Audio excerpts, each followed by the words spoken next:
Hello everyone, welcome to Intrinsic Intelligence YouTube channel. Today on the architecture briefing, we are going to discuss on multi-tenant applications. So what is multi-tenant application and what is the architecture behind multi-tenant application and comparison with single-tenant application. So what is multi-tenant application? It is a one instance, many clients and then shared infrastructure. So one shared system will serve many customers. So how it is isolated between the data, we will see. One such example of multi-tenant application is a SaaS architecture. What is multi-tenancy? So as we discussed earlier, we will take an example of an apartment. Think of an apartment which has 100-story building, like 100 apartments. So all the 100 residents stay in a single building. Though they stay in a single building, the electricity connection, the pipelines of drainage, water, all are separate to the individual kinds. So think in terms of an apartment where multiple people live in a different flats. Salesforce, Slack, Google Workspace all runs this way.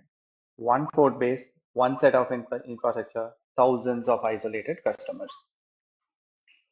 So basically, as a definition, a multi-tenant application is a one shared instance of software that serves multiple customers, who are called tenants, while keeping each tenant's data logic separate.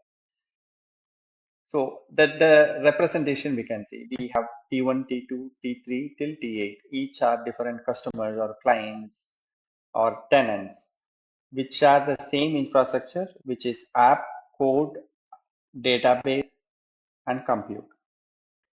What is the difference between single tenant and a multi-tenant? A single tenant application, a dedicated instance, app plus database plus compute for every customer. Consider we have three tenants or three customers. So customer one will have their unique database and app, and customer two will similarly have different app plus database, and customer three will have different app plus database provision. This is plain and simple, but think about on the resource aspect. What if a customer base goes to thousands? Then we need to spend more on the infrastructure, and consider if we need to upgrade a database or install a different version of the application. What happens here is each instance of all the app list database for every customer updated. So the maintenance aspect is tedious here. So what is multi-tenant? Multi-tenant is a shared app list DB for all the customers. So in this way, it can be maintained easily. But how to share the data from one customer should not be visible to others. So how we do that, we'll see in the upcoming slides. Why choose multi-tenancy? Infrastructure to operate, not one per customer. We are reducing a large infrastructure cost. Feature rollout. If we want to roll out feature for all the customers, it will be easier, and every tenant gets it. And there is a single code base, and scalability wise, it can grow. Single tenant application duplicate everything per customer, server, database, deploys, monitoring. Whereas in multi-tenancy, it would be like there are app plus compute will be shared across the customers. And in terms of DB, it could be a same DB or a same DB but different schemas, or even the database itself differs. You should choose this depends on the scenarios.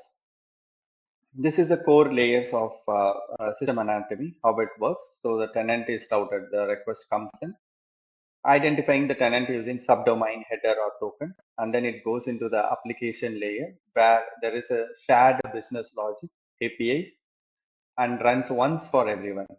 And then it moves on to auth and authorization. So for each tenant, there will be different set of authorization. So they have on what access. So those will be based on the context. And data layer, tenant isolation storage. Suppose it can be a shared schema and database, or it could be different schema inside a database for every customer, or it could be a dedicated database itself for every customer or tenants. And then monitoring or quotas.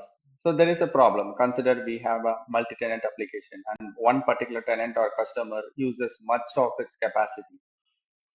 So here we go for a rate limiting. So at particular point of time, this amount of request only can be served for a particular client.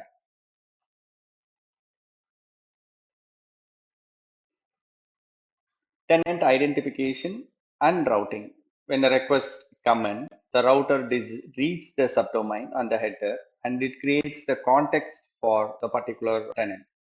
And then once it identifies context for a particular tenant with proper authorization and authentication, then only it should reach the application layer.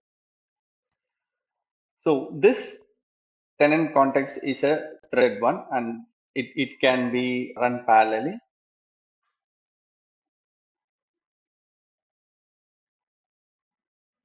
We said there are three models in terms of database. Now we are discussing on the first option, shared database, shared schema. Low cost, definitely lowest isolation, of course. How do we define? The same table itself. We need to maintain a primary key or a composite key with the tenant ID. So tenant ID is a one which differentiates each client. Now, second isolation model is shared database, separate schemas. So each tenant or a customer will have its own schema, its own set of tables inside one shared database server. Here, if you see tenant A, tenant B, tenant C. So consider it is a B2B application, and consider we have another organization as our customer. So that particular organization we call it as client or tenant. So that tenant A will have a separate schema in one database server, and tenant B will have a separate schema. Tenant C will have its own separate schema, and all the three schemas will reside in one database server. So the third model is separate database per tenant. So it is high cost, high isolation. We can achieve high isolation, but cost wise we will incorporate many. And this is the easiest way to strict the data compliance issues, backups, everything. So each tenant will have their own databases inside which accordingly they'll create their own schema on the table. So the comparison of three isolation models. So infrastructure wise, shared schema is always at a lower side. Separate schemas, it will take much effort, and then separate database itself, it will take more effort. In terms of data isolation, shared schema have lesser isolation. Separate schemas will have more isolation. Separate databases, we can achieve a very good isolation. Operational complexity, like I said, if it is a shared schema, it is easier. Separate schema, it needs a much little more work, and the separate database itself, it takes lot of operational and maintenance efforts. Compliance and residency fit. So it is easy to implement shared schema for all the tenants. Then it goes on with the separate schemas. Then it will become more complex on the separate database per tenant. So authentication and authorization. When the user signs in, identity provider verifies and provides a token for a particular tenant. So the gateway validates the tenant. Gateway, consider it is a API gateway in terms of a microservices application, and then the access is granted to the particular tenant. In general, authorization provides or identifies who the user is, and authorization, of course, what that particular user can do within our application system.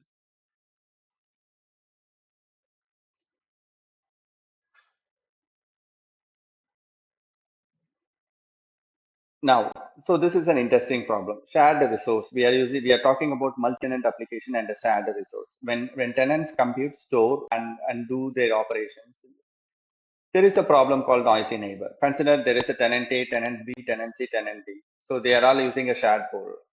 What if tenant A uses 50% of the resources and the rest 50% is shared between tenant B, C, and D? This problem we call it as noisy neighbor problem. Tenant aware monitoring per tenant rate limits and resource quotas so that a particular single tenant will not utilize much of the resources. Choosing the right model. What's your scale and compliance need? So when do we go for shared schema? When do we go for separate schema? And when do we go for separate database itself? Many small clients if we have for cost sensitive matter, definitely we go for shared schema. Why we go for it? Because it prioritizes cost and simplicity. Second, more tenants and need a stronger isolation, then we go for separate schemas, because if we have a separate schemas, we can do the backups, and we can regulate differently for each customer. Then if we have a very large customers and we cannot accommodate into a single schema or a different schema in a single database server, in that case, definitely we should go for a separate database. Consider there are other B2B clients, like other larger organizations with huge data come into play, then we should definitely provide them the separate databases. So key takeaways for multi-tenants as a one system: one shared app and infrastructure serve every tenant, isolated logically, not physically duplicated. Tenant identification and routing happens first, and the context flow through every layer downstream. Pick a isolation model, decide between shared schema or separate databases itself to match the compliance, cost, and scale needs. Guard against noisy neighbor with tenant-aware quotas, rate limits, and monitoring from day one. So this is our YouTube channel, Intrinsic Intelligence. Please do follow our channel. We do have a WhatsApp channel also. Please do like, share if you feel this video is not worthful. Subscribe this channel if you need more such videos.